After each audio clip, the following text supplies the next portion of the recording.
মা আজকে কি রান্না করছো? কি রেসিপি বানাচ্ছো আবার নতুন? রান্না করছি ফুলকপি রোস্ট। আমি এখানে ফুলকপি ভেজে রেখে দিয়েছি।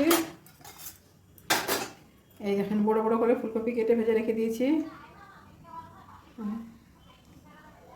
তারপরে রোস্টের জন্য আমি এখানে আদা বাটা, কাজু বাদাম বাটা, টমাটো গ্যান করেছি, ধনে পাতা, মটরশুঁটি।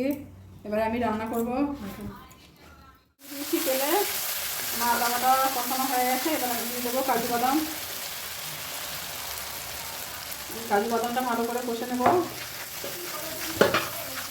তারপরে আমি দিয়ে দেবো টমেটো পেস্ট। আমার মশলা কষানো হয়ে গেছে, আমি এটা দিয়ে দেবো মটরশুঁটি। মটরশুঁটিটা একটু নাড়িয়ে নেবো। ধনে গুঁড়ো, কাশ্মীর লঙ্কা গুঁড়ো, সবজি মশলা সব শেষে দিয়ে দেবো অল্প কস্তুরি মেথি।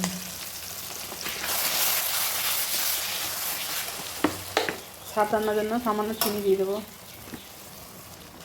সামান্য একটু কেচাপ দিয়ে দেবো। মশলা কষানো হয়ে গেছে, ভেজে রাখা ফুলকপিগুলো দিয়ে দেবো।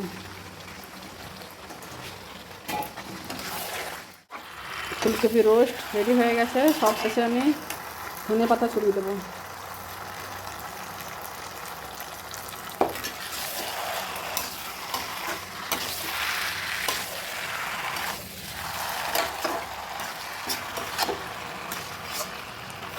রেসিপিটা ভালো লাগলে আপনারা লাইক, কমেন্ট, শেয়ার করে দেবেন। হরে কৃষ্ণ।